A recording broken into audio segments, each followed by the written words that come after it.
Hoje, o tema é síndrome pós-Covid, né? E, para tal, convidamos a doutora Cíntia França Torres da Silva, o doutor José Antônio Caldas Teixeira e sequelas pulmonares, o doutor Joéber Bernardo Soares de Souza, né? O doutor José Antônio vai falar sobre a reabilitação cardiopulmonar, né? Antes de começar, é de praxe, a gente passa a palavra às autoridades presentes e a autoridade máxima aqui nessa sala é o presidente do Conselho Regional de Medicina do Estado do Rio de Janeiro, Dr. Walter Palles. Eu passo a palavra para ele, para as suas palavras iniciais. Por favor, Walter, e obrigado pela presença. Obrigado a você, Benjamin, pela deferência aí nas palavras e pela oportunidade também de poder, mais uma vez, estar num evento científico da Somerge. A qualidade das palestras e principalmente a qualidade dos apresentadores nos torna obrigatória a nossa presença. Eu vou participar como um ouvinte atento, né? E em causa própria e como conhecimento para o próprio conselho. A gente também depois pode partilhar algumas ideias, mas eu agradeço a presença de todos e particularmente a você, como sempre, pelo carinho a nós dedicados. Que tenhamos todos uma boa noite e um sucesso aí nas apresentações. Obrigado. Obrigado, Walter. Bem, então vamos iniciar, mas eu não quero iniciar sem fazer um agradecimento, um grande agradecimento a essa pessoa maravilhosa que nos permitiu estar aqui hoje com esses 3 palestrantes.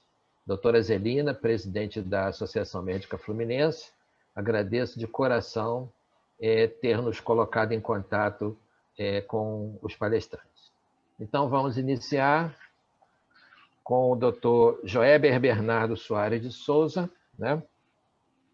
Não, é o Joéber, exatamente.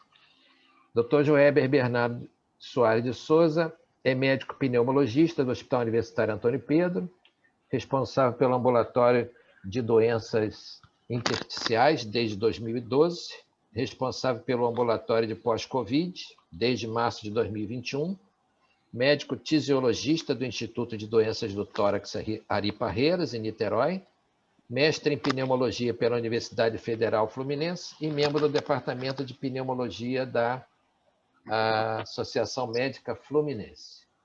Então, por favor, Joéber, você tem 20 minutos para a sua apresentação. Obrigado desde já. Obrigado, Benjamin. Obrigado à professora Zelina Caldeiras pelo convite e agradeço a presença de todos aí. Também agradeço a presença do Dr. Walter Palles, do Conselho Regional de Medicina. A palestra de hoje é super interessante porque fala sobre um assunto que o Brasil e o mundo todo, né, tá em voga, e eu vou tentar falar de algumas complicações, né, mas, na verdade, eu vou tentar falar do fundamento básico dessas complicações, e vou ilustrar com um caso clínico, né, e eu acho que o que eu vou trazer aqui vai fazer com que as pessoas entendam melhor a questão da fisiopatologia, né, do agravo posterior do acometimento pulmonar pela SARS-CoV-2 ou a doença COVID-19. Eu vou abrir aqui o PowerPoint. Vou começar a minha apresentação.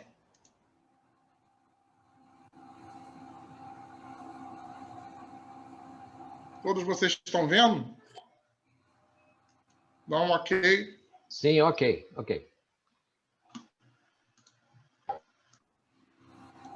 Bem, primeiro eu vou fazer uma apresentação do nosso serviço lá da Universidade Federal Fluminense, no Hospital Universitário Antônio Pedro, né, atualmente gerenciado pela EBSER. Nós temos aqui o nosso ambulatório, onde a gente recebe os pacientes pós-Covid e os demais pacientes da pneumologia.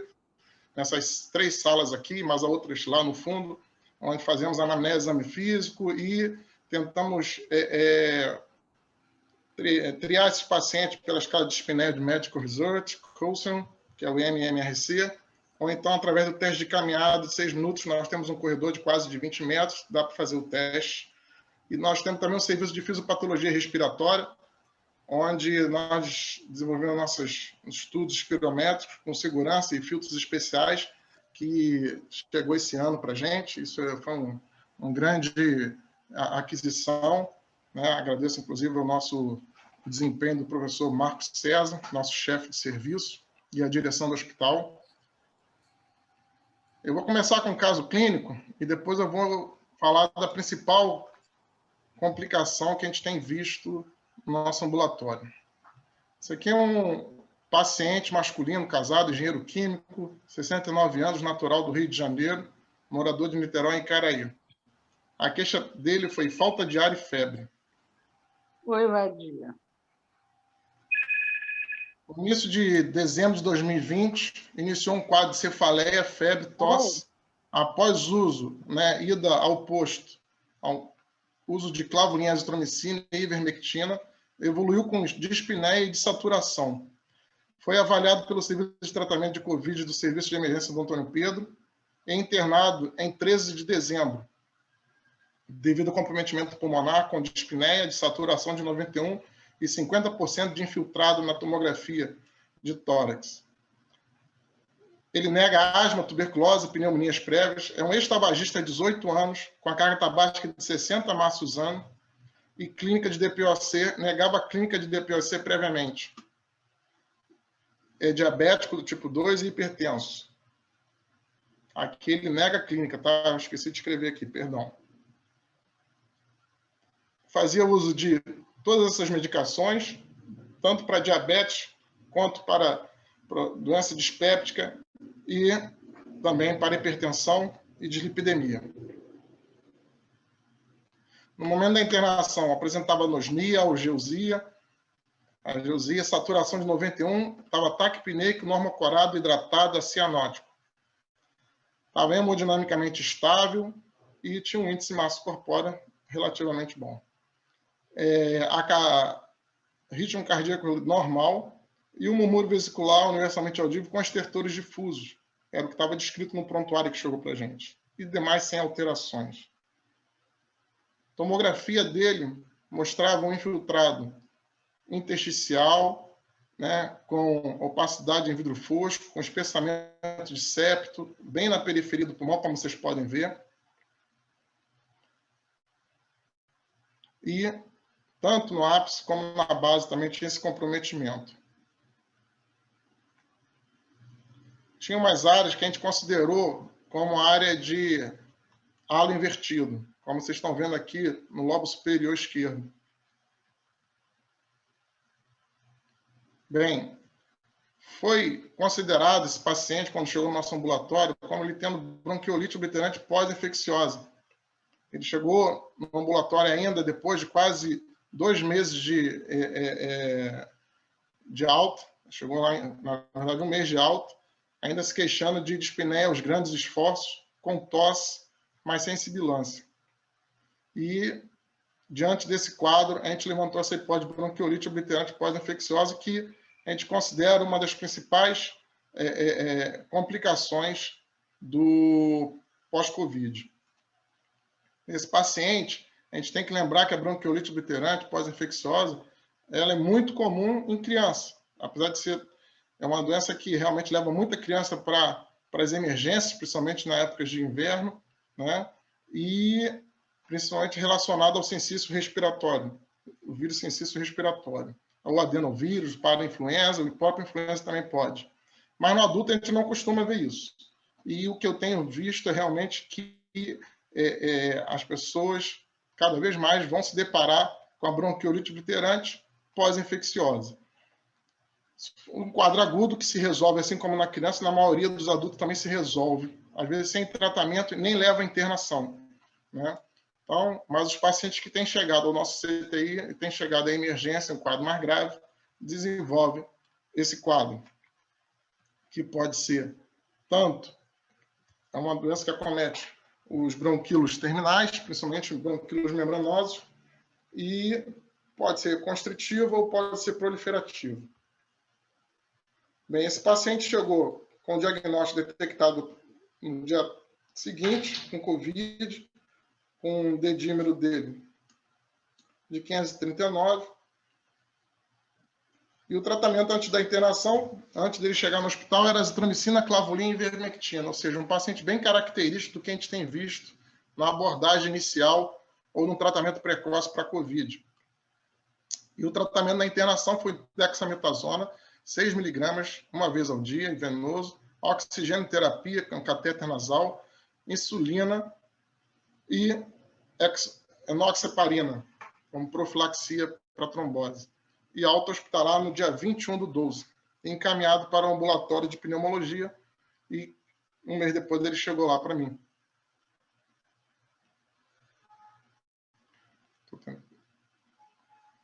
Bem, repetiu no nosso ambulatório, já sendo atendido por mim, com dedímero baixo e uma espirometria mostrando um distúrbio ventilatório obstrutivo leve, com capacidade vital normal, sem resposta ao broncodilatador. Um fator de confusão, por ele ser fumante, né, apesar de não ter clínica de DPOC, ter negado, isso aqui poderia ser residual ao próprio fumo. Mas a queixa dele era muito recente, ou seja, ele nunca teve dispneia aos grandes esforços, subindo a rampa, inclusive, lá do nosso ambulatório, né? E ele relatava que ele nunca tinha sentido esse cansaço com esse esforço. E a gente mostra aqui uma obstrução leve. A tomografia dele, feita agora em abril, né, feita lá no CPN, mostra que ele mantém esses infiltrados intersticiais, mas, porém, muito mais tênue. Se a gente fosse ver o laudo da TC, deram como Covid em atividade. Mas, aí, quando eu peguei, hoje de manhã, eu peguei essa tomografia lá no CPN, pelo site, e eu vi que tudo que estava descrito era verdadeiro, porém com uma intensidade muito menor.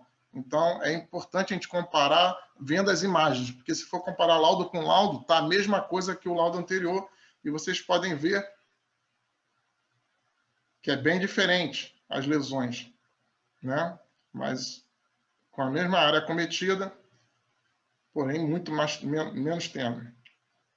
Então, o paciente ele tinha, na primeira consulta, estertores subcrepitantes, ou seja, telespiratórios, perdão, em velcro na base, né? E hoje ele já não tinha mais, eu examinei esse paciente hoje, para trazer o caso para vocês, ele foi hoje lá de manhã, ele já não tinha mais ausculta nenhuma, a ausculta dele estava normal, né? E ele falou para mim que aquele cansaço que ele relatou na primeira consulta, 2 meses atrás, né, que realmente já tinha melhorado 85% e já tinha voltado às suas atividades praticamente que normal. Então, em relação à bronquiolite obliterante pós-infecciosa, que os pediatras conhecem muito bem, né, nós, da pneumologia de adulto, a gente estuda, mas não vê isso com frequência, a não ser relacionado a outras doenças, como a doença do colágeno, a pneumonia de hipersensibilidade. Eu faço ambulatório de doença intersticial, então eu tenho uma certa afinidade com esse tipo de alteração bronquiolar. Então, a injúria pelo vírus, no caso, mas pode ser por fumaça, pode ser por uma doença do colágeno, pode ser por pneumonia de hipersensibilidade, como eu te falei, e isso leva a uma destruição do epitélio, a uma inflamação que hoje é muito discutida, né? E a reparação por tecido de granulação ou não, e isso pode levar a fibrose ou uma resolução. Às vezes não é um tecido de granulação, às vezes realmente é um tecido inflamatório agudo, leucócitos ou linfócitos, né, que não chega a granular e nem chega a cicatrizar, e resolve por si só. Mas quando começa a fazer deposição de colágeno ou de fibroblastos, isso pode levar a uma fibrose permanente. A maioria dos pacientes tem saído com resolução espontânea, nem chega a internar. E a gente vê, às vezes, tomografia de paciente ambulatorial, né, com esse mesmo quadro e o paciente evoluindo bem. Em relação à sequela, com a persistência dos sintomas como taquipneia, tosse, sibilância e crepitações, após os episódios de uma bronquiolite viral aguda ou pneumonia viral, deve-se pensar sempre no diagnóstico de uma bronquiolite obliterante pós-infecciosa. Os achados de radiografia de tórax durante o episódio, ou de tomografia, como a gente faz, né, o episódio inicial são inespecíficos, mas podem sugerir uma hipótese de bronquiolite obliterante pós-infecciosa e auxiliar na exclusão de outras doenças. Então, a tomografia tem sido fundamental. E aqui eu faço um apontamento, porque durante o ano de 2020, inclusive agora, no início desse ano, a Sociedade Brasileira de Pneumologia, né, impediu da gente realizar a espirometria, que nesse paciente é importante para avaliação, tanto durante a internação, se eles pudessem fazer da enfermaria, ou realmente após a alta. E eu fiquei durante praticamente o ano passado inteiro sem essa avaliação espirométrica dos pacientes. Mesmo não fazendo já um ambulatório pós-Covid, a gente não podia fazer. E, na verdade, a gente ficou como os pediatras, né? Que atendem as crianças menores de 2 anos e não podem fazer por questões que as crianças não conseguem fazer uma espirometria e acabam lançando mão das imagens para fazer uma melhor avaliação. Então, a anamnese, o exame físico e as imagens são fundamentais para a gente poder suspeitar desse diagnóstico. E podem ocorrer graus variáveis de hiperinsuflação, atelectasia, aprisionamento aéreo, pavimentação em mosaico e espessamento peribrônquico, entre outras alterações. As complicações como a atelectasia persistente é devido realmente à bronquiolite, as bronquiectasias com supuração pulmonar futura podem levar a ciclo vicioso de manutenção do processo inflamatório e infecções de repetição. A cintilografia pulmonar e ventilação-perfusão é um método com elevada sensibilidade, principalmente para a avaliação da localização da extensão da lesão, sendo áreas de hiperfundidas correspondentes a regiões com vasoconstrições hipóxicas. E também, né, para avaliar até mesmo a embolia pulmonar, que é um dos quadros que a gente tem visto também nesses pacientes. O diagnóstico de bronquiolite baseia-se nos dados de história, no exame físico e na ocorrência epidêmica da doença. E nós estamos diante disso, de uma epidemia, de uma pandemia de Covid, né? E eu quero salientar aqui como, nas crianças, né, o vírus sincício respiratório é o mais prevalente, mas existem outros vírus, né? E alguns artigos trazem que, dentro da evolução da Covid, muitos pacientes que tinham o vírus sincicial respiratório concomitante, né, evoluíam pior. Então, um questionamento que eu faço, que depois eu vou ter que levantar para algumas pessoas poderem responder, é por que não fizemos o painel viral nesses pacientes, né? Fizemos um exame muito específico, como RT-PCR, fizemos um exame ficar muito sensível, né, com as rotações, né, que tinham os ciclos altos, e não fizemos os diagnósticos diferenciais com outros vírus que também são prevalentes no nosso meio. O diagnóstico precoce da bronquiolite obliterante pós-infecciosa deve ser realizado em bases clínicas considerando a persistência dos sintomas de sibilância, tosse, taquipneia, crepitações e hipoxemia por 60 dias após um episódio de bronquiolite viral aguda ou pneumonia viral, e após a exclusão de outras entidades mórbidas que cursam com os sintomas respiratórios persistentes, como fibrose cística, tuberculose, malformações congênitas, deficiência de alfa-aminotripsina, doença do refluxo gastroesofágico e imunodeficiências. Isso aqui é muito visto nas crianças, mas a gente tem adultos também que a gente tem que fazer esse diagnóstico diferencial e a gente recebe alguns desses pacientes. Então, o que eu quero falar é que as sequelas pulmonares pós-Covid, provavelmente elas estão advindo de um problema básico, que é a bronquiolite obliterante pós-viral, né? Então, outra coisa que a gente vê na criança e também vê no adulto, antes de eu terminar, né, é a questão da hiperreatividade brônquica. A hiperreatividade brônquica também é um dos componentes, né, que a gente encontra nos pacientes que vão para o nosso ambulatório. Então, essa hiperreatividade brônquica, muitos dos pacientes já tinham um grau de atopia, ou então asma na infância, ou então traziam na família história rica de asma, de rinite crônica não tratada, e que após o acometimento do vírus SARS-CoV-2, desenvolveram hiperreatividade brônquica e começaram a tratar com broncodilatador com alguma resposta. E tem aqueles pacientes que são como as crianças também pequenas, né? Quem são os pediatras sabem mais, né? São aqueles chiadores, então aqueles com aquela sibilância intermitente, né? Acabam desenvolvendo ou não a asma mais tarde. E no adulto a gente está muito cedo ainda para discutir isso, porque a gente tem visto agora no nosso ambulatório hiperreatividade brônquica, e eu tenho relacionado muito mais a uma genética já que eles trazem de asma, esse histórico rico familiar, ou então deles mesmo próprio no passado, do que propriamente um quadro novo de um paciente sem esse histórico, né? E geralmente quando o paciente desenvolve uma asma complicada ou uma asma de difícil resposta ao broncodilatador, a gente tem que pensar na bronquiolite obliterante pós-infecciosa, que não costuma responder, alguns deles, quando é uma bronquiolite constritiva, a corticoides. Então, eu vou estar aqui aberto a vocês para discutir qualquer outro tipo de complicação, se vocês têm visto, mas eu acho que o básico mesmo que eu coloco, que é a lesão fundamental no paciente pós-Covid, tanto na fase aguda, né, quanto na fase subaguda, após alta, perdão, é a bronquiolite obliterante pós-infecciosa. Tá? Obrigado aí pela atenção de vocês. Obrigado, doutor Joeber. Doutora Cíntia França já está conosco. Doutora Cíntia, está nos ouvindo? Oi, estou Ok. aqui.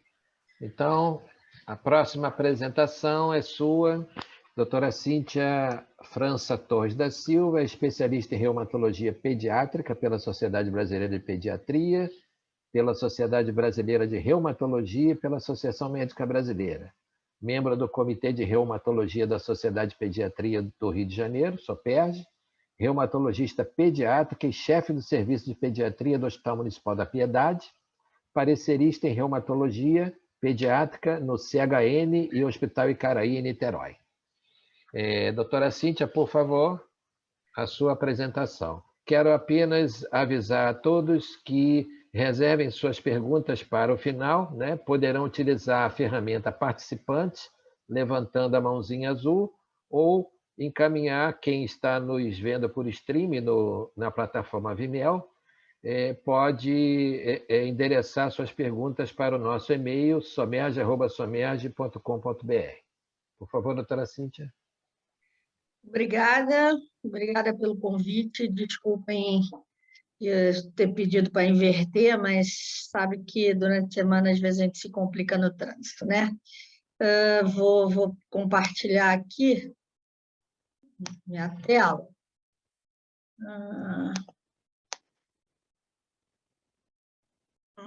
Acho que foi. Estão vendo?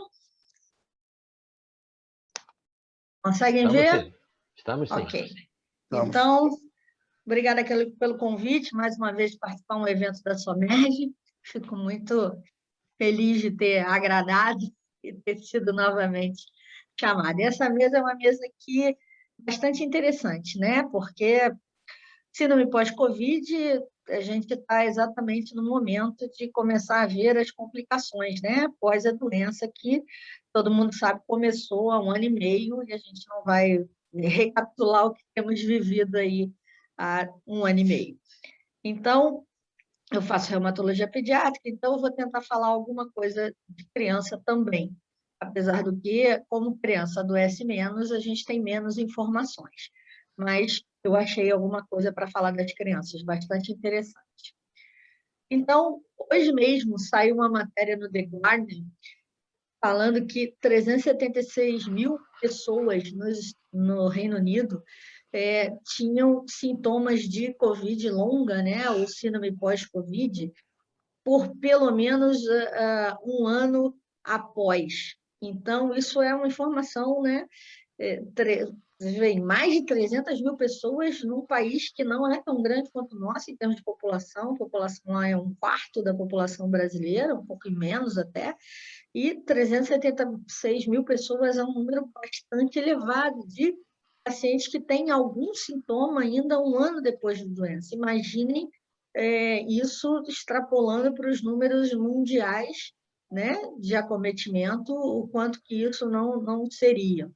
Então, eu sinto que nós vamos ter muito trabalho pela frente, né? Não só no Covid agudo, que a gente já tem se deparado, mas no síndrome pós-Covid, que vai certamente atingir a todos os médicos, a todas as especialidades, aos generalistas, aos recém-formados, aos residentes, enfim. É algo que, querendo ou não, a gente tem que aprender a lidar e saber que existe.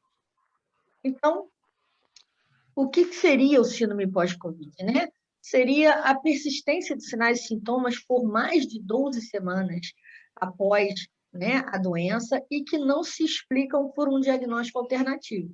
Ou seja, não é uma patologia em si que aparece, uma outra patologia, um outro diagnóstico, seja um IAM, um AVC, enfim, um outro diagnóstico qualquer que o paciente tenha ou possa ter aparecido e que persiste, né, até mais do que 12 semanas após aquele quadro agudo.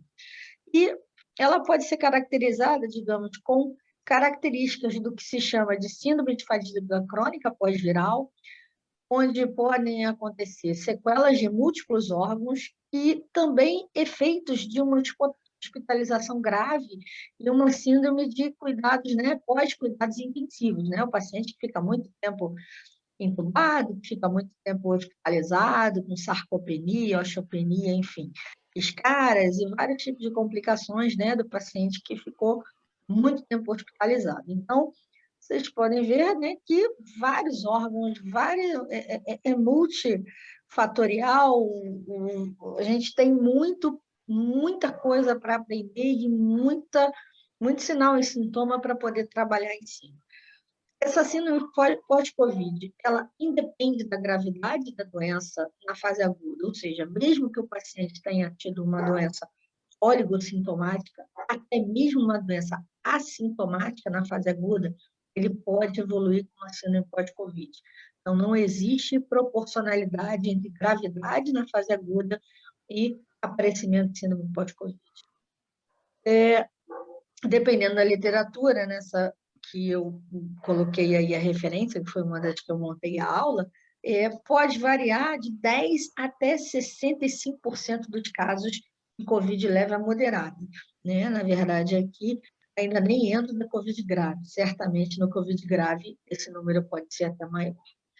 E, em média, nessa série desse artigo, eles relatavam que, aos 6 meses pós-Covid, o paciente ainda podia ter uma média de 14 sintomas persistentes. Então, isso é extremamente importante, né? O número de acometimento, a percentagem de pessoas que podem evoluir no pós-Covid, não obrigatoriedade de ter tido uma doença grave, ou seja, o paciente pode ter tido uma doença leve, até mesmo assintomática, a gente não saber que ele teve a doença, e ele evoluir com uma síndrome pós-Covid. Então, é extremamente importante, e gostaria, né, que os médicos ficassem atentos de perceber que o paciente que pode chegar para uma consulta, ele pode ter uma síndrome pós-Covid sem ter sido diagnosticado com Covid. Então, isso é muito importante, né? Isso chega a ser grave, porque se não houver essa atenção, a gente vai deixar de fazer diagnóstico, vai deixar de conduzir. Sintomas mais frequentes, né, relatados na literatura. A fadiga é o principal, que vem já desde a doença, né, aguda em si, e que pode permanecer ou pode aparecer posteriormente. A dispneia, né, a falta de ar, enfim, taquipneia, o Jaber falou mais sobre isso, então, na verdade, aqui eu não vou especificar cada item exatamente. Alterações neurocognitivas que, depois da fadiga, né, e da falta de ar e da sensação de dificuldade respiratória, são extremamente importantes e têm afetado a vida do paciente no pós-Covid, né, principalmente na vida profissional. Então, evolui com distúrbios de atenção, distúrbios de concentração, distúrbio de memória e do sono, ansiedade e depressão também. Manifestações clínicas diversas, quer dizer, podem ter, além dessas outras manifestações clínicas, elas não têm nenhum padrão, podem ser flutuantes e variáveis, em crises, em surtos, enfim, insidiosas, todo tipo de manifestação. Não existem ainda critérios diagnósticos bem definidos e parametrizados para essa doença. E o impacto importante sobre a saúde mental e cognição. Só um instante. Então, a gente não tem ainda critério definido e parametrizado, e isso pode ser muito importante para a saúde do paciente cognitivo. Continuando, tem várias descrições, na verdade, tem vários nomes que podem ser especificados como síndrome pós-Covid, ou seja, a gente pode ter um Covid persistente, também conhecido como Covid longo, Covid longa, né? A Covid ou Covid, não sei bem, ou long Covid, que a gente vai achar, né, na literatura, às vezes a gente acaba se referindo em inglês. Pode também ser descrito como uma Covid prolongada, ou uma síndrome subaguda por Covid, ou um Covid em curso, ou seja, um Covid que não melhorou, né, que continua em clínica, ou uma síndrome pós-Covid, e em 2 de maio de 2021, agora, um mês atrás, né, um pouquinho mais, 5 semanas atrás, esse autor achou mais de 1.400 artigos no PubMed sobre a síndrome pós-Covid. Certamente, nesse momento, a gente deve ter muito mais do que isso, e isso, da mesma maneira que a gente teve uma explosão de artigos da Covid aguda nos últimos 18 meses, vamos continuar agora com as síndromes pós-Covid mais exemplificadas, enfim, as entidades que vão ser descritas, novas entidades nosológicas,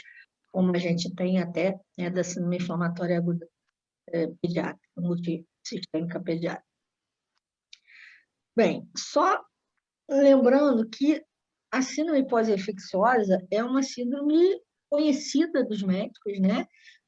Após várias infecções, então, várias infecções virais já fazem uma síndrome pós-infecciosa. Todo mundo já viu um paciente de Epstein-Barr mononucleose arrastado, a dengue, né? Citomegalo, enfim, a chikungunya, a própria gripe, outros coronavírus, né? Desde o SARS-CoV-1, no caso, né? E em 2002, 2003, os rotavírus, Coxsackie, enfim, é algo conhecido dos médicos, né? Com queda de cabelo, eflúvio telógeno, né? Perda de peso, que vem até, né, um quadro depressivo. Isso não é um quadro novo na medicina, né? Não só infecções virais, mas infecções bacterianas, infecções fúngicas, infecções por protozoário, como a borreliose, né, a doença de Lyme, micoplasma, clamídia.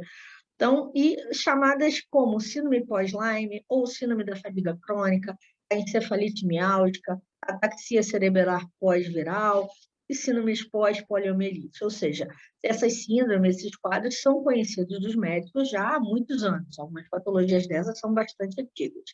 Então, se sabe que infecções podem causar síndromes que demoram a melhorar clinicamente, não só saindo ali da fase aguda, mas uma síndrome de fadiga crônica, que é um nome bastante usado e bastante conhecido. Então, o que seria, né, a síndrome da fadiga crônica, né? Também chamada de enfermidade com intolerância ao exercício físico sistêmico. Uma tríade que, por mais de 6 meses, você pode permanecer com fadiga, essa piora clínica após atividade física e um sono não reparador.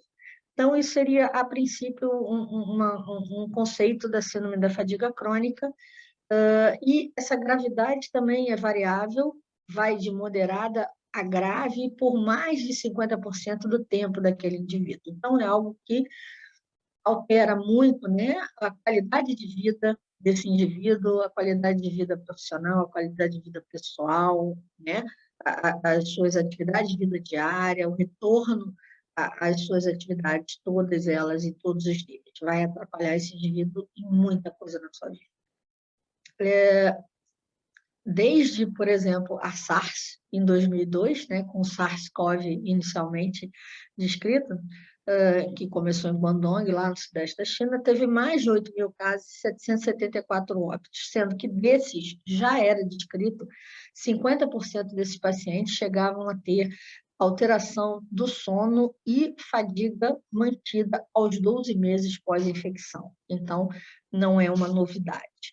E após 4 anos, ainda havia casos de fadiga crônica em 50%, sendo que 25% apresentaram síndrome da encefalite miálgica, ou seja, é um quadro grave, arrastado, crônico e que vai alterar a vida desse paciente em qualidade, morbidade e até mesmo podendo levar a uma certa mortalidade, dependendo, né, do quanto isso alterar esse paciente. Pelo MERS, também já havia descrição da síndrome de fadiga crônica também, né? Uma disfunção de múltiplos órgãos como sequela, redução da capacidade de difusão pulmonar para monóxido de carbono e da capacidade física em 27% dos pacientes aos 6 meses após a doença. E ansiedade ou depressão persistente em 36% e estresse pós-traumático em 39% aos 12 meses. Então, muito importante, né? Numericamente, muito importante. E quais seriam as manifestações, né, da síndrome da fadiga crônica? Sintomas residuais persistentes após uma recuperação dessa infecção aguda é uma maneira de aparecimento, seria a persistência dos sintomas que nunca melhoram. Sintomas por disfunção pontual de um ou de vários órgãos, né, que podem persistir mesmo após aquela recuperação inicial. E novos sintomas clínicos ou síndromes que podem surgir após essa infecção, mesmo sendo leve ou assintomática. Então, isso que eu queria chamar muita atenção. A gravidade da doença não tem relação com o aparecimento ou não dessa síndrome, né? A gente pensaria que o paciente assintomático ele não vai ter nenhuma complicação. O paciente que teve um quadro leve, autolimitado, que nem precisou de tratamento, que durou ali uma semana e não inflamou, ele não vai ter complicação. E ele muitas vezes tem uma alteração cognitiva, ele mantém um cansaço, ele mantém uma dificuldade de vida diária. E essas categorias não se excluem, né? Ou seja, você pode ter o primeiro quadro associado ao segundo quadro, quer dizer, não é um ou outro. Então, podem ser concomitantes, um evoluir para o outro, o que a gente fica cada vez mais preocupado. Categorizado também, né, nos sintomas que persistem desde essa fase aguda, associados a uma nova enfermidade que apareceu nesse paciente, ou aqueles sintomas de início tardio que só surgiram lá no final da fase aguda como consequência, né, como complicação de internação, de gravidade, e impactos também sobre uma patologia prévia ou deficiência que esse paciente já apresentava. Então, se ele já era um asmático, se ele já era um cardiopata, se ele já tinha uma doença neurológica, se ele já tinha uma deficiência física ou cognitiva, a tendência é que esse paciente até piore naquela alteração que ele já apresentava. Covid aguda, também por algumas definições que estão começando a ser descritas, seria sinais e sintomas até 4 semanas. Uma Covid sintomática ainda em curso poderia ser de 4 a 12 semanas, e uma clínica que persista por mais de 12 semanas e não tem um diagnóstico outro além do Covid, costuma, então, está sendo descrito como uma síndrome pós-Covid. Claro que esses critérios, essas descrições ainda estão em evolução, né? Ainda estão sendo discutidas, ainda estão sendo criadas essas novas entidades. E aí foi um apanhado geral sobre a síndrome pós-Covid e eu achei alguns artigos que falavam da síndrome pós-Covid pediátrica. E aí eu achei, né, bastante interessante falar também das crianças, até por ser reumatologista pediátrica. Então, esse é um dos artigos que eu encontrei, bastante recente, agora de 2021, falando, né, do long Covid, da pós-Covid na criança. Então, esse é um estudo italiano, feito em Roma, com 129 crianças. É um estudo feito através de questionário, por perguntas aos cuidadores. A maioria foi contactado por telefone, mas alguns presencialmente, numa consulta posterior. E eles foram categorizados exatamente, divididos em sintomas na fase aguda, se havia sintomas ou não, se havia necessidade de hospitalização ou não, e esse tempo do diagnóstico até essa consulta de follow-up, se menos de 60 dias, entre 60 e 120 dias, desculpa, ali foi a minha digitação, e mais do que 120 dias.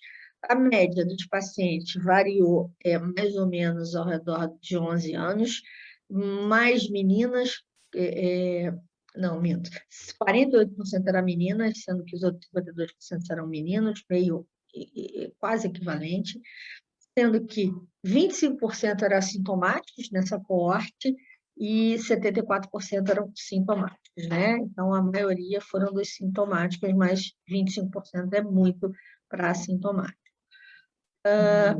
Hospitalizados, 6 pacientes dessa coorte tinham sido hospitalizados, né, quase 5%, sendo que 3 pacientes, 2,3%, tinham ido direto para a UTI na admissão.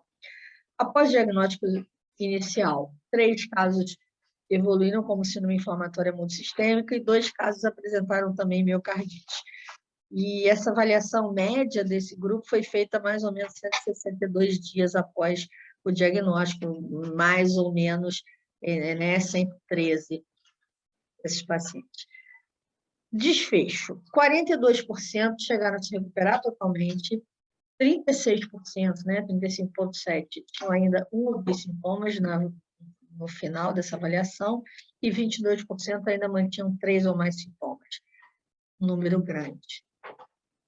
De acordo, né, com a gravidade e duração desse follow-up, enfim, com 60 dias, havia insônia, sintomas respiratórios, congestão nasal, fadiga, mialgia, artrite ou artralgia, dificuldade de concentração e, em número menor, mas casos com cefaleia, emagrecimento, rasgo cutâneo, constipação, tosse persistente, alterações, né, anosmia e ageusia, digeusia, enfim, hiposmia, todas as alterações, né, relacionadas ao odor, palpitação, dor torácica, dispneia, hipersonia, dor abdominal ou diarreia, queda de cabelo, né, o eflúvio telógeno, descamação cutânea e outros, ou seja, bastante variados sintomas, ainda com 60 dias após o quadro agudo.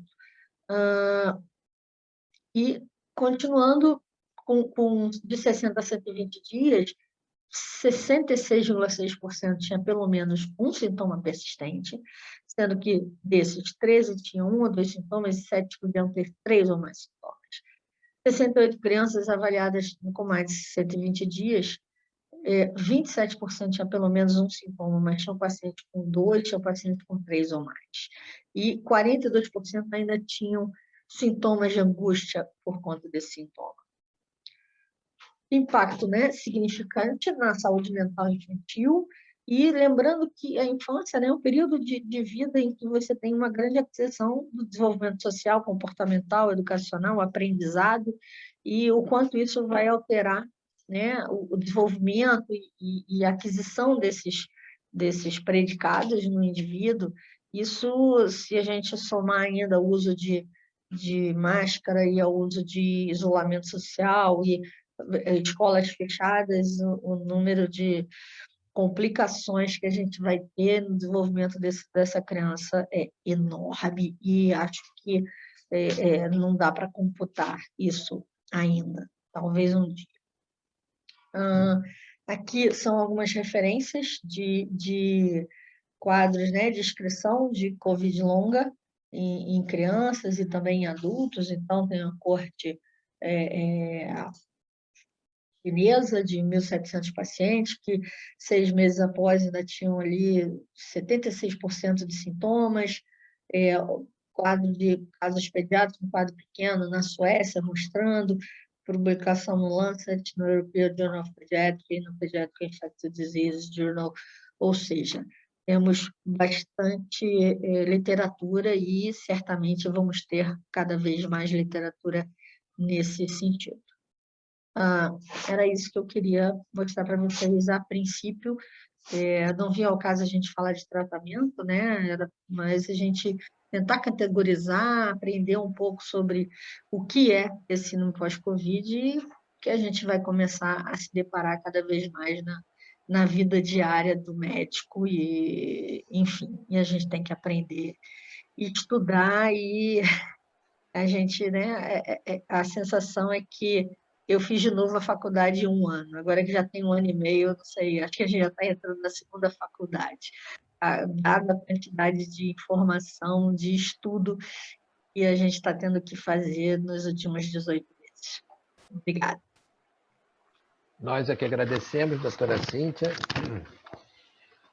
A próxima apresentação é do doutor José Antônio Caldas Teixeira, que é professor do Departamento de Medicina Clínica da Faculdade de Medicina da Universidade Federal Fluminense, médico do exercício e do esporte e cardiologista, mestrado em cardiologia, doutor em medicina pela UERJ, diretor científico do DECARD da SOCERJ, membro do Departamento de Medicina do Esporte e Exercício da Associação Médica Fluminense, diretor clínico da clínica Fit Center.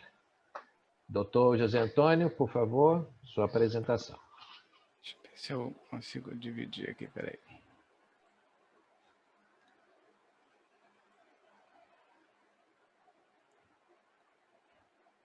Está aparecendo? Está dando para ver? Sim. Sim. Antes de mais nada, agradecer aí em nome da SOMERJ, os convites da doutora Zelina, do doutor Benjamin, para a gente falar esse tema que me atrai muito, vamos dizer. Deixa eu começar aqui. Bem, vou fazer um preâmbulozinho, mais ou menos rápido, porque a vantagem de ser o último é que alguns assuntos já foram abordados pelos palestrantes que me antecederam, né? Bem, início de 2020, estava todo mundo na sua vida normal, trabalhando, na praia, aos parques, as escolas em atividade, quando de repente para tudo, né? E apareceu o SARS-CoV-2, né? E com isso o mundo entrou em quarentena, vamos dizer, em março de 2020. A doença é uma doença eminentemente transmitida pelas vias aéreas, tendo como pulmão, como o Job falou, o seu órgão-alvo principal, né? Com várias sequelas, que eu não vou entrar em detalhes, porque já foram comentadas algumas delas, né? E a doença é uma doença multissistêmica, né?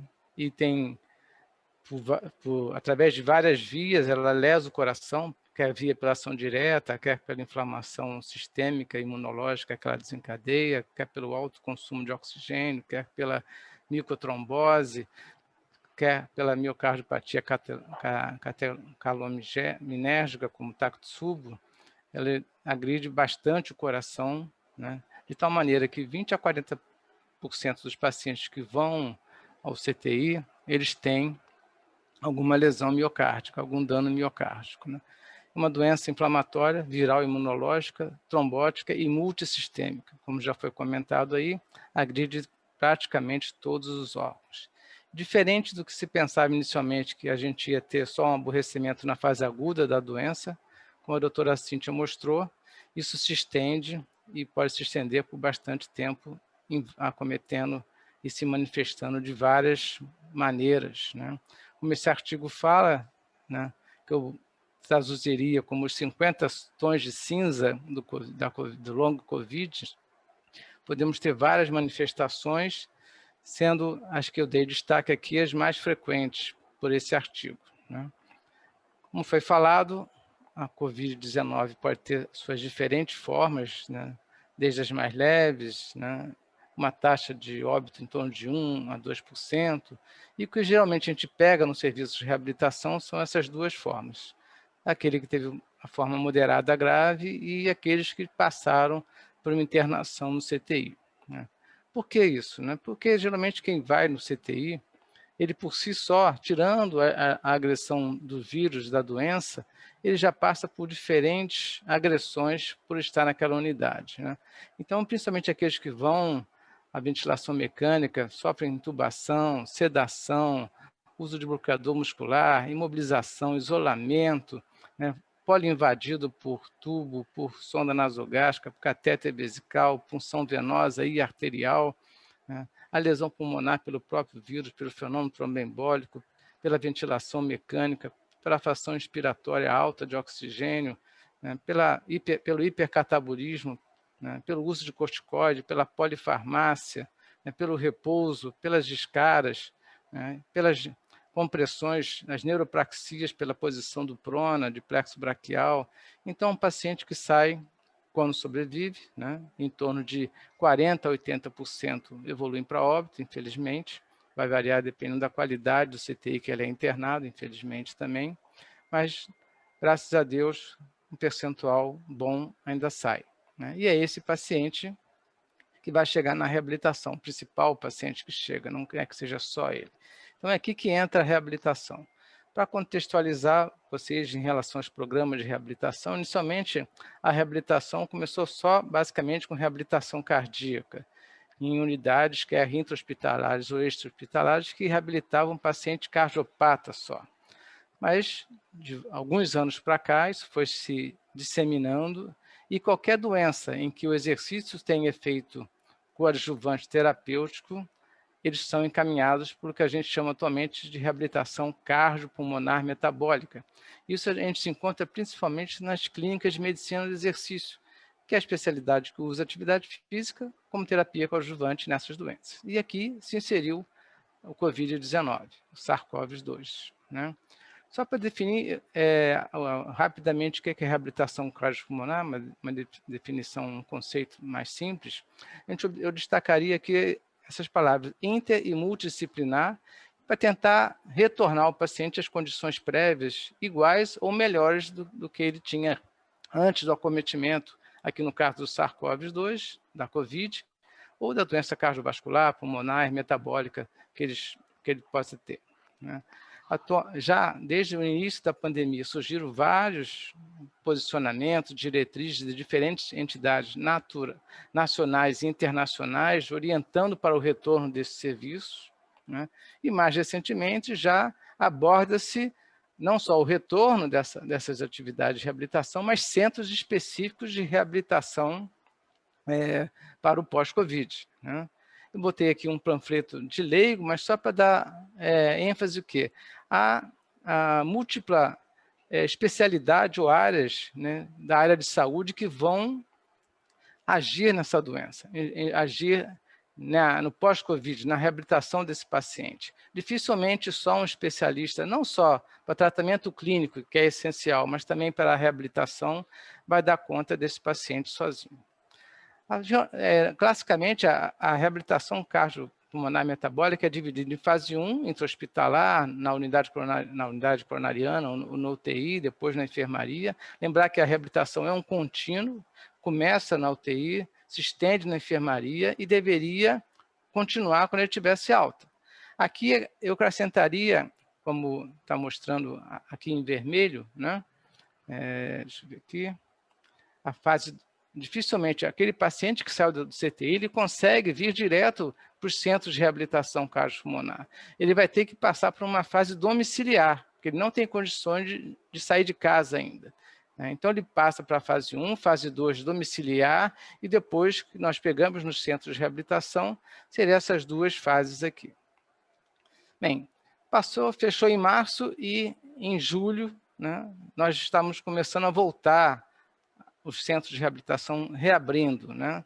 E nós tivemos que fazer uma completa reestrutura, até por seguir as diretrizes daqueles posicionamentos, as diretrizes da vigilância sanitária, né? Tivemos que mudar completamente a maneira de atender os pacientes. Atualmente, no Rio, deve existir uns 20 centros de reabilitação cardiopulmonar metabólico, clínicas de medicina de exercício. Só em Niterói nós já temos 4 serviços, né?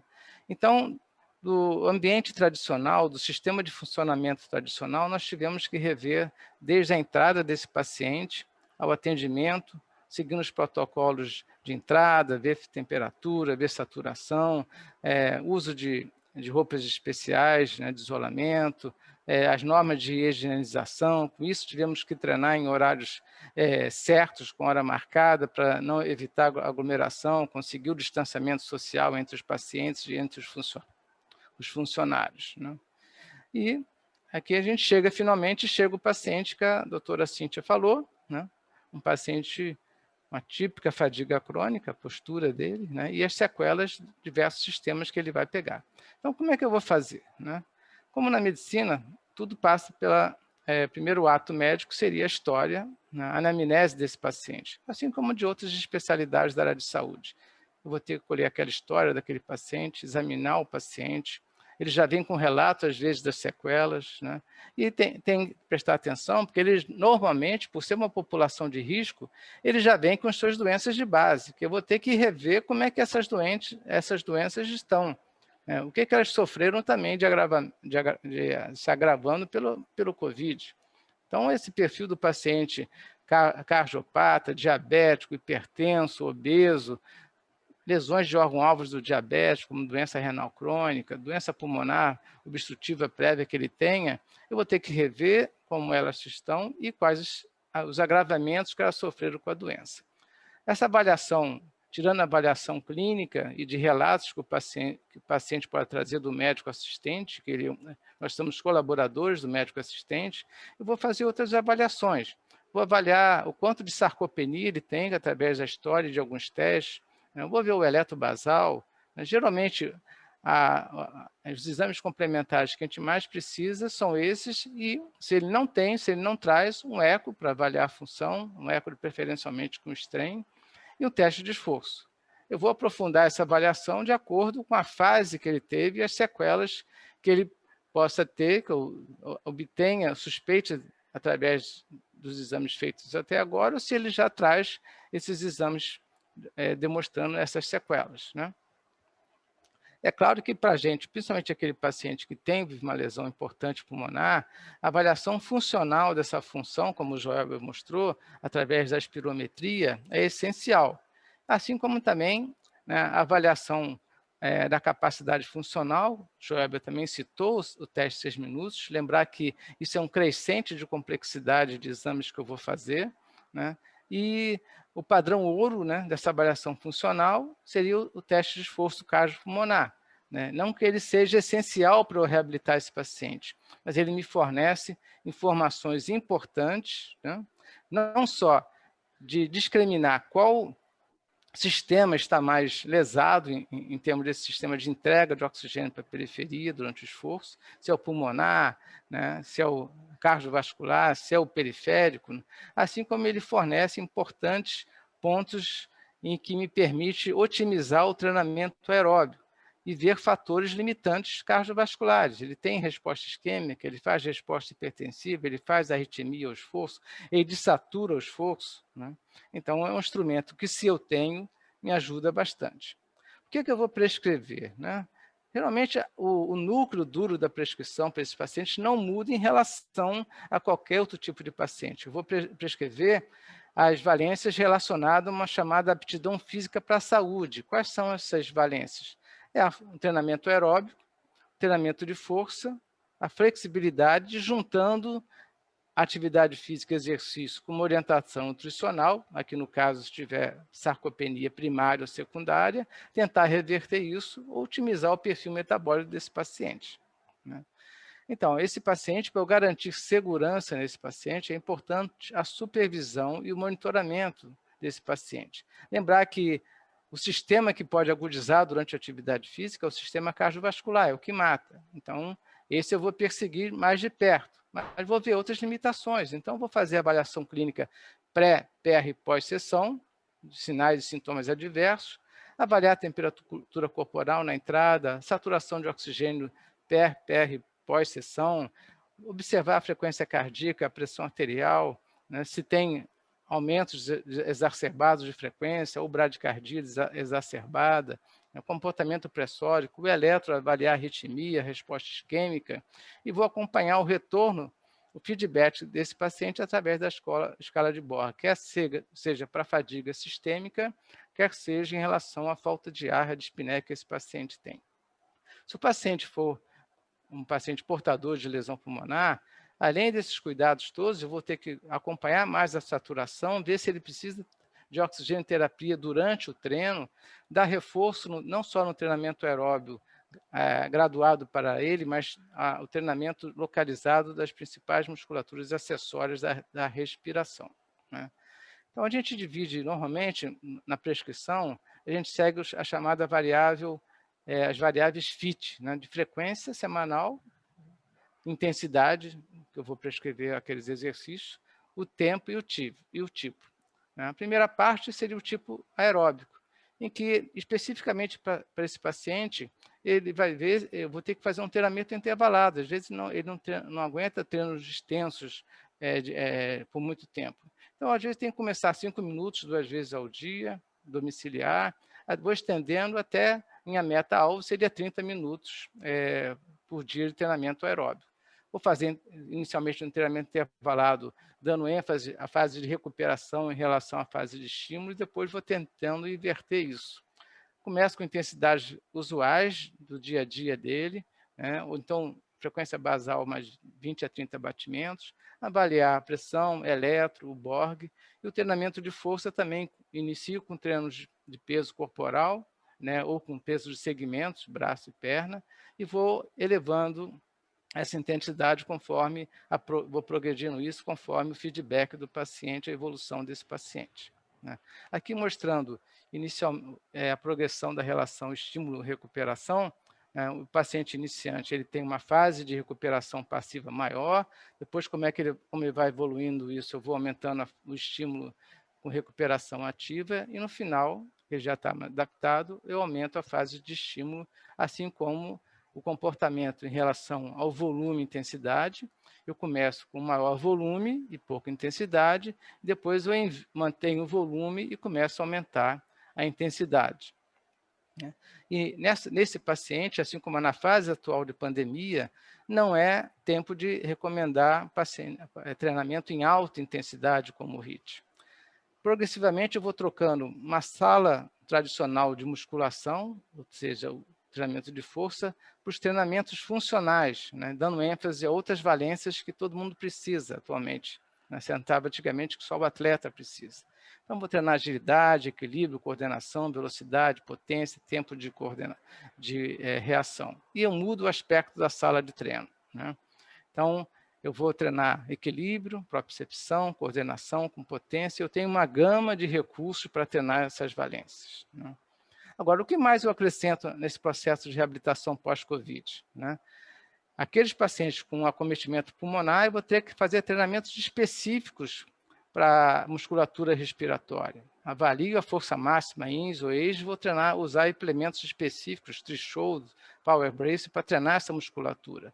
Com isso, eu diminuo as áreas de esterectasia, aumento a força e resistência dessa musculatura, aumento a capacidade oxidativa dessa musculatura, elevo o limiar anaeróbio dessa musculatura, diminuo os estímulos ergoquímicos e principalmente metábolos receptores, diminuindo a sensação de fadiga, dispneia para as atividades usuais prévias que ele fazia, e com isso melhorando a qualidade de vida desse paciente.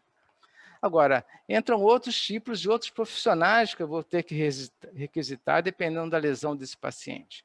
Cada vez mais é descrito o déficit de atenção e cognitivo no indivíduo de mais idade, então talvez o terapeuta ocupacional entre aí. A terapia olfativa, de recuperar a anosmia que aquele paciente tem. O paciente que ficou entubado com sonda nasogástrica há muito tempo e apresenta disfasia ou até disartria, entra o fonoaudiólogo aí na reabilitação, fazendo parte, às vezes, da síndrome de fadiga crônica. Eu tenho as desautonomias, principalmente a POTS, né, que é a taquicardia postural, e tem vários recursos que eu posso associar no treinamento desse paciente para combater a POTS, nessa desautonomia, como tilt training, né, uso de meia elásticas e bandagem abdominais elástica para aumentar o retorno venoso, orientar uma boa hidratação desse paciente, fortalecer os membros inferiores, principalmente para fortalecer requisitar nosso coração periférico. Então, vou fazer exercícios de panturrilha, de coxa. Alguns recomendam o treinamento submerso, porque eu me utilizaria do empuxo, né, eu imergir na água, aumentando o retorno venoso e prevenindo essas manifestações da POTS. Restam algumas dúvidas, né? Apesar de alguns questionamentos, o treino de máscara é danoso, mas atualmente a regra é treinar de máscara. A gente não utiliza uma máscara muito eficaz, utiliza uma máscara simples, mas utiliza-se a máscara. O treino deve ser intenso ou não? Atualmente a gente não recomenda treinos intensos. Quando libero para o teste de força, o teste de força cardiopulmonar, isso é um questionamento. Né? Quanto tempo ele para de eliminar, talvez, vírus, né? E esse teste, imediatamente, ele vai ser máximo ou submáximo? E outras coisas é se a vacina aliviarão os cuidados preventivos que eu vou ter que a gente talvez tenha que continuar tomando durante algum tempo, né? Bem, como mensagem final, a Covid-19 veio para ficar, né? Cada vez mais vai ocupar espaços dos nossos serviços de reabilitação cardiopulmonar metabólica ou serviços específicos para isso. Temos que aprender e aperfeiçoar a abordagem dessas sequelas, né? E, como mensagem otimista, eu acho que tudo passa na vida, eu acho que em algum momento isso vai passar também. Finalizando, eu relembraria que nesse sábado seguinte e no outro sábado teremos a 22ª imersão do Departamento de Cardiologia Desportiva, Reabilitação e Ergometria da SOCERJ.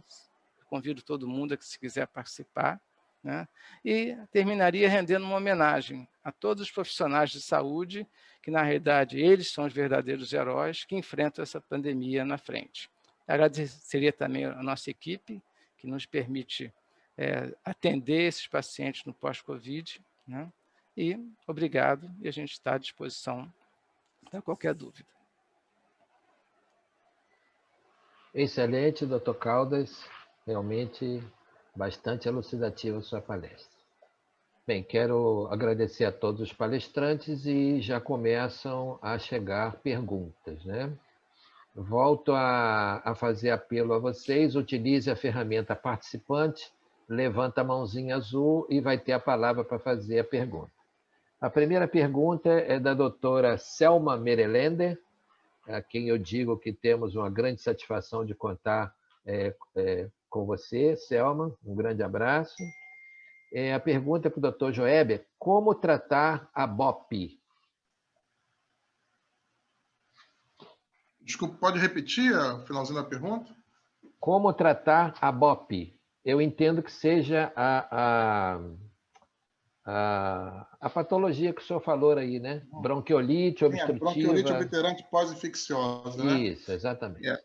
No caso, como é uma novidade para a gente que os pacientes adultos adquirirem essa doença, a gente tem muito mais uma referência das crianças do que como abordagem. E a gente sabe que na pediatria, a professora Cíntia entende muito mais do que eu, né? Quando a criança tem uma infecção respiratória viral e desenvolve um quadro de bronquiolite, o que a gente faz é só sintomático, uma boa hidratação e oxigenoterapia em alguns momentos, né? E em caso de algum tipo de desconforto respiratório, a gente faz, às vezes, um broncodilatador, né? Até beta-2 de curta duração ainda, e corticoterapia, naqueles casos mais graves, aí a gente leva essa criança, de repente, para uma UTI ou enfermaria, e a gente lança a mão do corticoide. É o que a gente está fazendo no adulto, professora Selma, né? Os pacientes que estão internando com quadro grave, que não apresentam um quadro de infecção respiratória secundária bacteriana, esses pacientes estão sendo abordados com oxigenoterapia, estão sendo abordados com corticoterapia, como foi o caso do nosso paciente, que eu dei o exemplo aí, né? Ele já vinha com tratamento precoce, com com ivermectina, com clavulinha azitromicina, e desenvolveu essa bronquiolite e foi internado no Hospital Antônio Pedro saturando. E recebeu só no Antônio Pedro, eu fiz a revisão do prontuário, dexametasona e oxigenoterapia e todos os cuidados para a sua doença de base, como diabetes, hipertensão e, no caso, uma profilaxia com anticoagulante. E a mesma coisa que a gente vai fazer, né, quando esse paciente recebe alta, a gente tenta fazer com que esse paciente ele entre no quadro de observação. Se ele realmente está piorando o quadro respiratório, ele vai ter que manter esse corticoide. Porque o que a gente faz na paciente com bronquiolite obliterante, no quadro tomográfico, quando mostra uma pneumonia em organização, como a gente vê, a gente mantém corticoide por 6 semanas e vê a resposta desse paciente, né?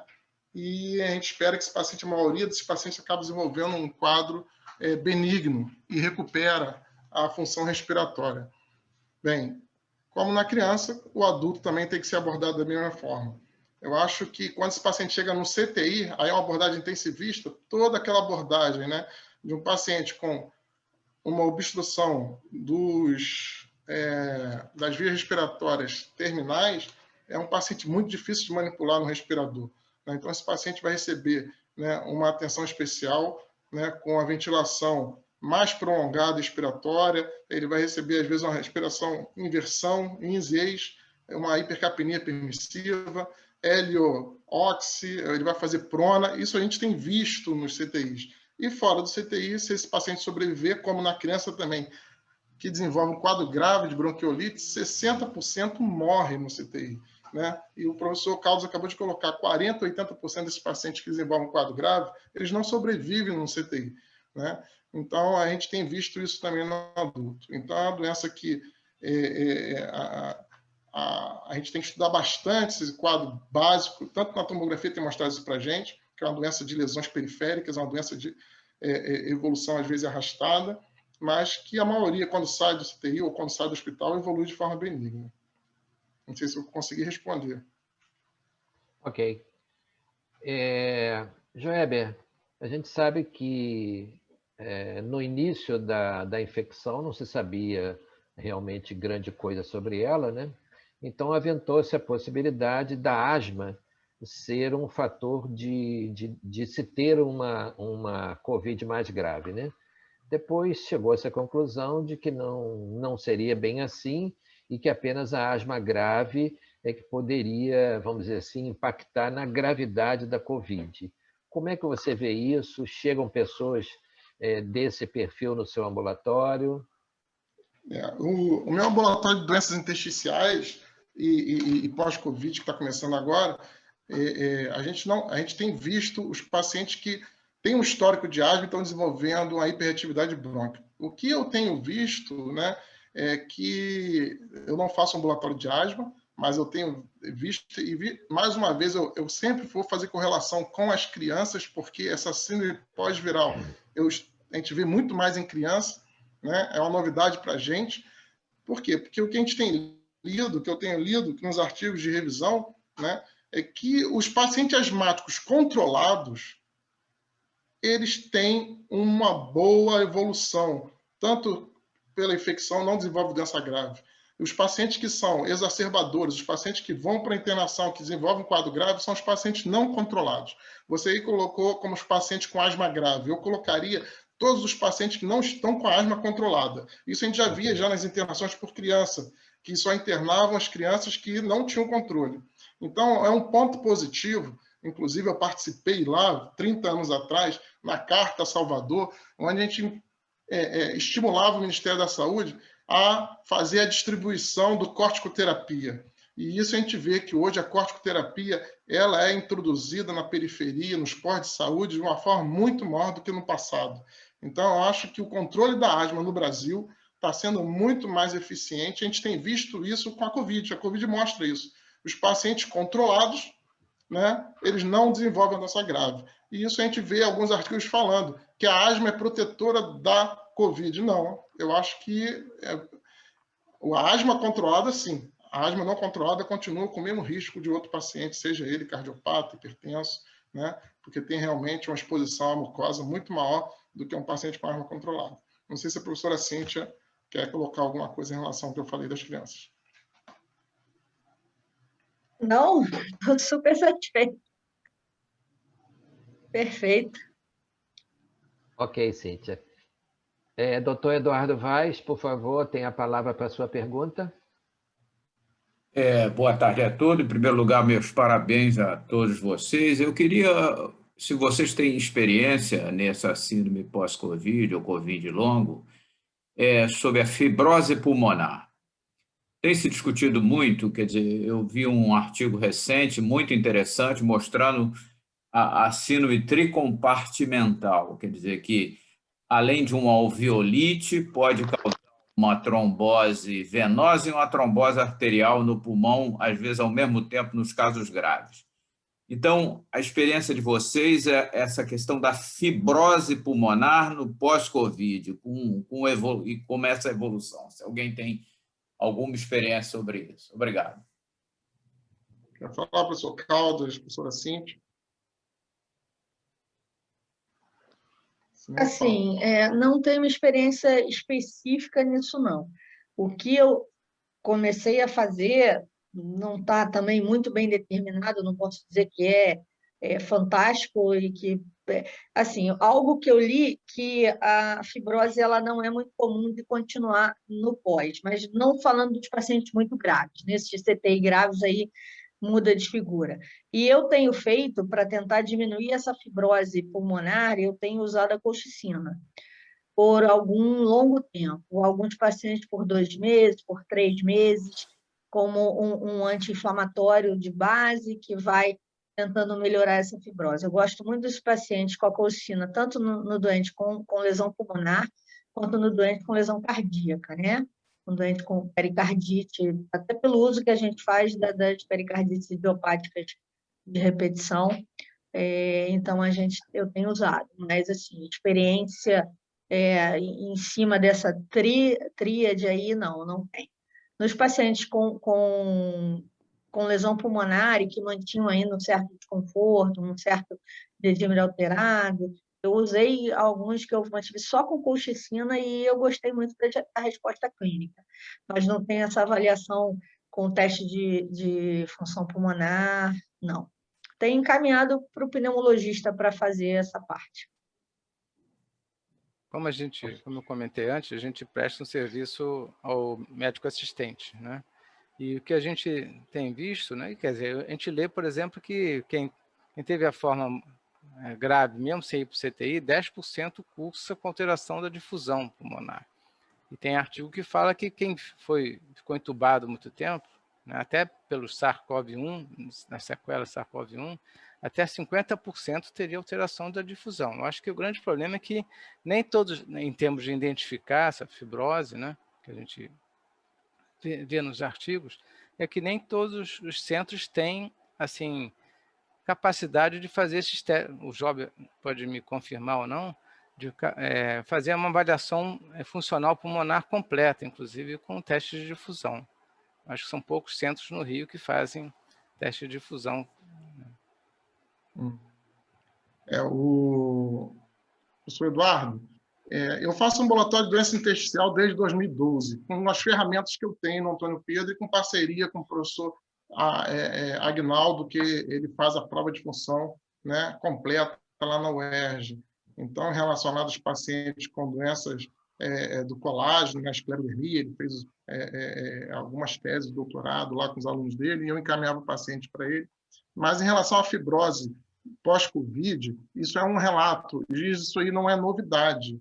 Tá? Inclusive, as alterações capilares, trombose, de formação de infartos hialinos intra-arteriais e venosos, né? Isso já é descrito já desde a década de 80, desde a década de 70, o vírus já era relacionado às doenças respiratórias, principalmente em relação à asma em criança.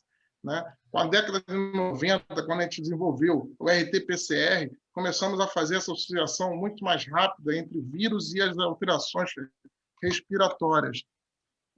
Na COVID, né, na complicação, como eu coloquei, que se a gente colocar a lesão fundamental como a bronquiolite, que a maioria dos vírus causam no pulmão, a gente vai ver que essa evolução ela pode ser benigna, ela pode se reverter completamente, ela pode dar alterações de aprisionamento aéreo com atelectasia futura.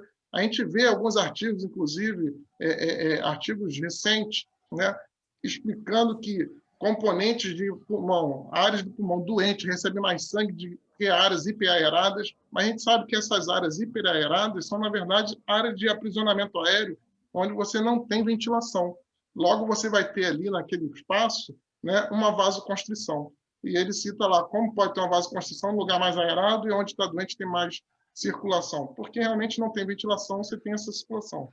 E quando você tem a bronquiolite, que acomete não só a luz do bronco, mas ele pode nem cometer a luz, mas fazer uma alteração concêntrica daquela parede, né? Ou então mesmo com o espessamento dos vasos, você tem uma fibrose que vai desde os bronquíolos e pode se estender para o septo e para os alvéolos. Aí você tem a forma de cicatrização, que é o reparo alterado de alguns pacientes. Então, aí está com a desregulação na hora de reparar essa doença. Então, essa desregulação a gente não sabe onde se começa e onde ela pode acabar. A gente sabe que acaba em fibrose e fez fibrose grave. Lá na década de 80, o livro do Sturt, que é um grande radiologista, professor adjunto lá dos Estados Unidos, ele já citava já que muitas doenças virais, muitos pacientes com fibrose pulmonar idiopática, eles já tinham um histórico já de infecções virais com bronquiolite.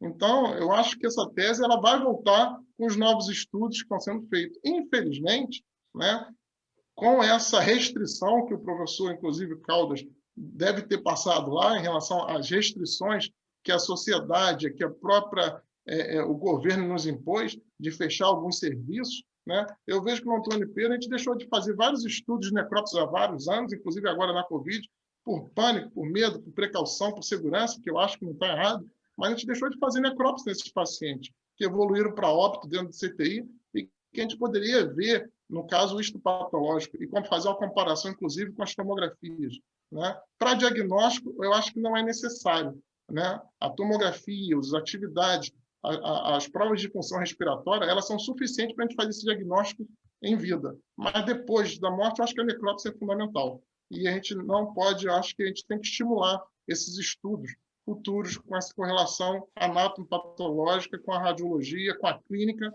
Mas eu quero dizer que a clínica é soberana, né? Os aspectos radiológicos e função respiratória, né? Eles são assim fundamentais para a gente fechar esse diagnóstico de bronquiolite e evolução para uma fibrose ou evolução para um quadro benigno. Obrigado. A pergunta agora é do Dr. Emílio César Zilli, nosso diretor de defesa profissional. Bom, boa noite a todos. Parabéns pelo alto nível das palestras. Eu teria um compêndio de perguntas para fazer para vocês, mas infelizmente não dá. Mas eu vou aproveitar para fazer duas perguntas especificamente. Eu queria fazer uma pergunta para a Cíntia, para a professora Cíntia, uma pergunta para o meu amigo professor José Antônio Caldas também. Pergunta bem específica. Para a Cíntia, é o seguinte: você tem visto muitas crianças com quadros de miocardite ou pericardite pós-Covid? Ou quando você vê esses quadros são acompanhados de uma síndrome multi-inflamatória ou são isolados? E eu posso fazer logo a segunda pergunta para o Caldas? Eu espero a pergunta da Cíntia. Não, você pode fazer. O Caldas responde após a Cíntia. Então, tá bom. Para o Caldas é o seguinte, Caldas. Tudo bem, meu amigo? Como é que fica a questão da sarcopenia na reabilitação? Como é que você trata essa variável que, na minha opinião, ela interfere com tudo isso na reabilitação? Você precisa, além da reabilitação da sarcopenia, ela interfere em toda outra reabilitação cardiovascular. Depois eu queria que você me respondesse sobre isso, o time desse tratamento. Obrigado, Cíntia, obrigado. Boa noite. Professor, eu tenho visto, os casos que eu acompanhei mais de Covid são exatamente de síndrome inflamatória multissistêmica. Eu vi mais de 20 nesses últimos 18 meses. A maioria internada no CTI, alguns eu recebi depois, mas eu não tenho visto muita miocardite nem pericardite nesses pacientes, não. Eu tenho procurado com afinco essas lesões, até por conta, né, de ser paciente Kawasaki-like, até para, às vezes, tentar diferenciar se é um Kawasaki, se é uma síndrome inflamatória. Eu não sei ainda como a gente vai diferenciar isso no futuro, se a gente vai ter como, eu fico mais pela faixa etária, e aí alguns eu me preocupo mais com as coronárias, mas com todos eu tenho procurado bastante alteração, e eu tenho achado muito poucas. Aqueles que fazem um quadro que realmente, nas crianças menores, que faz aqueles sintomas mais de Kawasaki, que parecem mais o Kawasaki clássico, antigo, que a gente estava acostumado, eu até vejo lesões de coronárias como nos Kawasaki.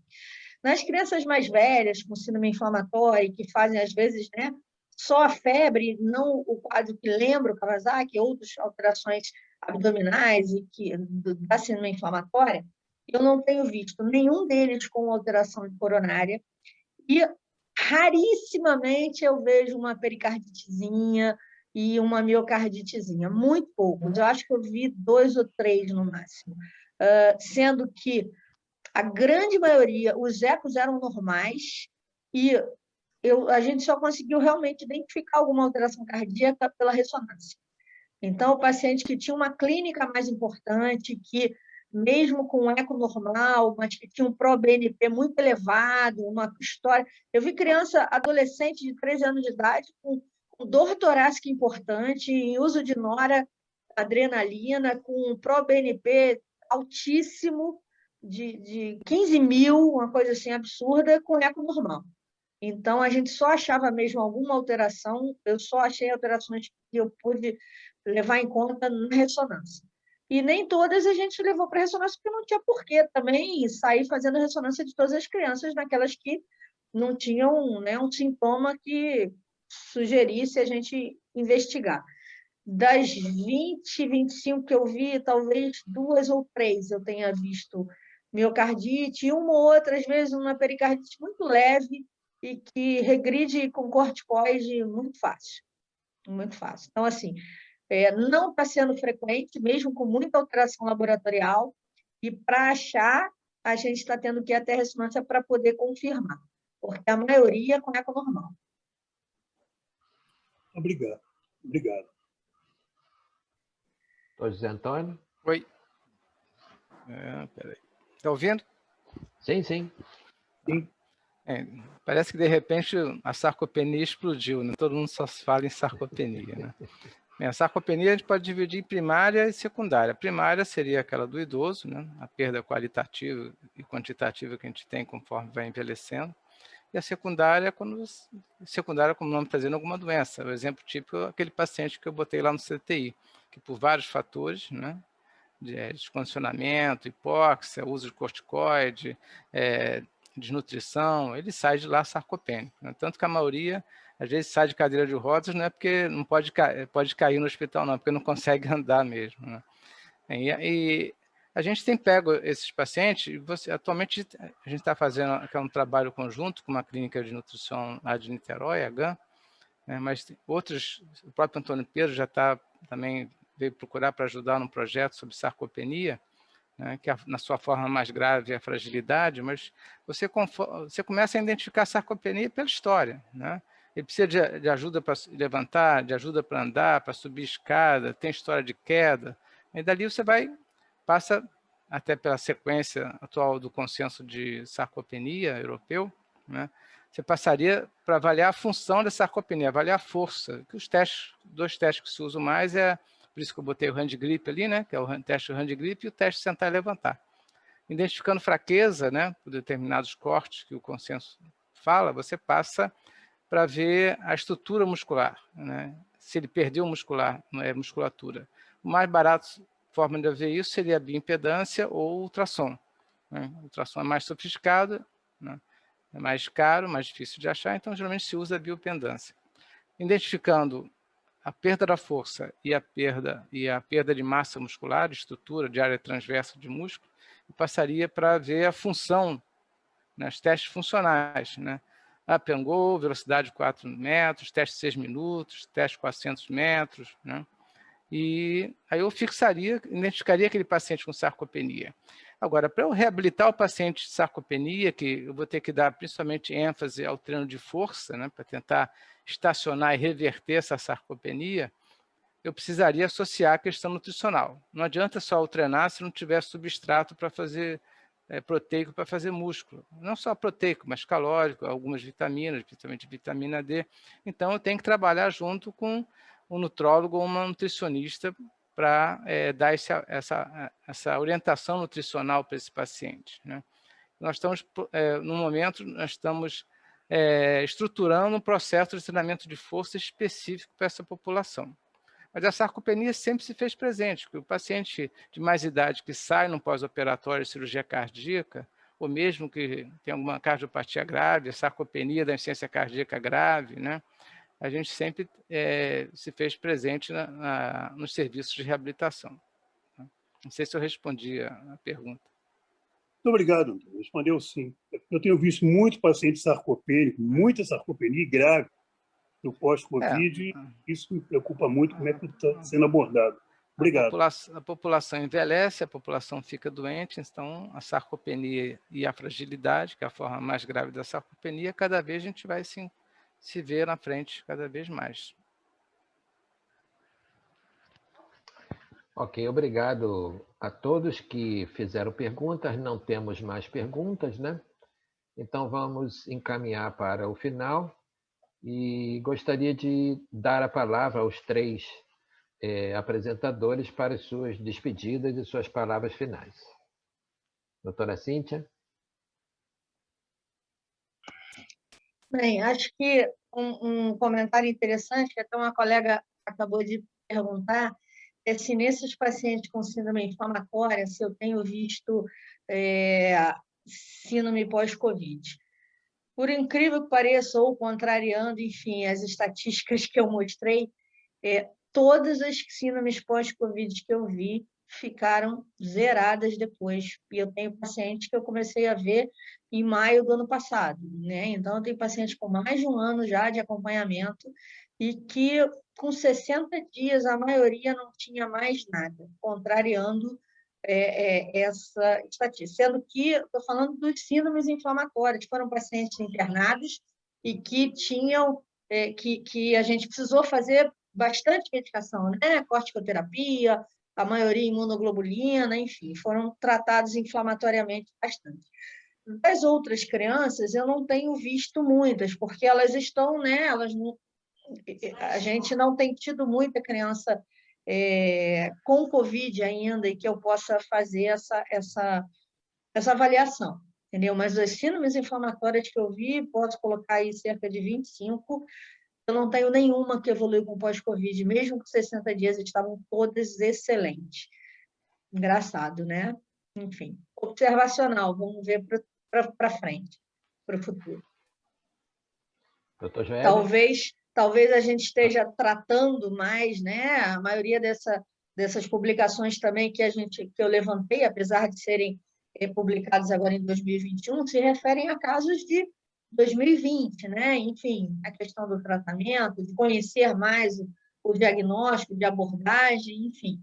Então, talvez isso tenha alguma influência, né? Mas costumo dizer que no Covid a gente tem sempre muito mais perguntas do que respostas, né? Dúvidas e perguntas em números imensos, e o futuro vai nos dar essa resposta. Obrigada. Doutor Joeber? Está fechado o seu som, Joeber. Desculpa. Ok. Bem, queria agradecer a oportunidade da SOMERG pelo convite e pelas palestrantes aí, foi de grande proveito. E eu queria deixar aqui que a Covid-19, apesar de ser uma novidade como vírus e a sua grande disseminação pelo mundo, né, eu faço muita correlação com outros vírus, né, que a gente já conhecia principalmente na pediatria, que eu acho que é a que mais está melhor para abordar o paciente com essas doenças e com as suas complicações. Inclusive, CTI, eu acho que os intensivistas deveriam realmente abordar tais pacientes com a gravidade que é uma bronquiolite grave, né, dentro de um CTI. E também dizer que as medidas governamentais, a gente tem que realmente fazer pesquisa nisso aí, porque aí é de interesse de mais amplo ainda, né, que repercute depois na saúde e não na doença, porque a gente está no foco na doença. Acho que a gente tem que fazer uma abordagem para a saúde, né, muito mais do que a própria Covid, porque eu tenho atendido pacientes em casa né, que ficaram quase um ano e meio presos dentro de casa, né, e desenvolveram sarcopenia, né? Ou seja, aquela síndrome pós-miastênica, né, aquela convalescência de um vírus, que geralmente é o dobro de tempo da doença, ela fica triplicada, quadruplicada. Os pacientes se sentem cansados. Então, pelo próprio estresse, o pânico gerado pela mídia, né, gera o estresse pós-traumático, gera ansiedade, gera depressão, né? Outros vírus que estão rodando no Ceará, a gente viu pesquisas lá do Secretaria de Saúde, que a Covid ela não foi a maior vírus que acometeu criança até 16 anos, né? Outros vírus acometeram com complicações, e a gente sabe que também são vírus que levam a gravidade do quadro pulmonar e acaba realmente repercutindo no corpo como um todo. Então, eu acho que a gente, como da saúde, a gente que busca realmente o interesse público, a Zelina me conhece muito bem, né? Em relação à asma, a gente trabalhou bastante na Prefeitura de Niterói. Eu acho que a gente tem que ver esse lado do controle realmente, se isso aí realmente tem uma eficácia ou não, ou se está prejudicando cada vez mais a população do que ajudando. Então, fica só essa minha dúvida, interrogação aqui, e dizer que eu fico à disposição de vocês aí para qualquer dúvida, discussão no futuro. Muito obrigado. Agradeço muito, Jaime. Dr. Caldas? Eu deixaria o alerta de que os pacientes, não só com sequela pós-Covid e com a síndrome pós-Covid, por algum sinal ou sintoma que ele mantenha, o N desses pacientes vão cada vez aumentar mais, né? Então, e talvez os serviços particulares de reabilitação não dê conta, né? E nem deveria se sustentar neles só para atender a população. Então, acho que os órgãos públicos têm que ficar alerta para isso. Felizmente, eu já recebi três entidades públicas já entraram em contato comigo para ajudar a estruturar serviços pós-Covid, inclusive não só de atendimento ambulatorial, mas de atendimento de reabilitação também. Eu espero que esses projetos andem, porque a população vai precisar, né, para melhorar a qualidade de vida do nosso povo já tão sofrido, né? Agradecer o convite, né, a doutora Zelina, doutor Benjamin, da SOMERJ, e a escola fica à disposição, a qualquer coisa, tirar dúvidas ou colaborar. Obrigado.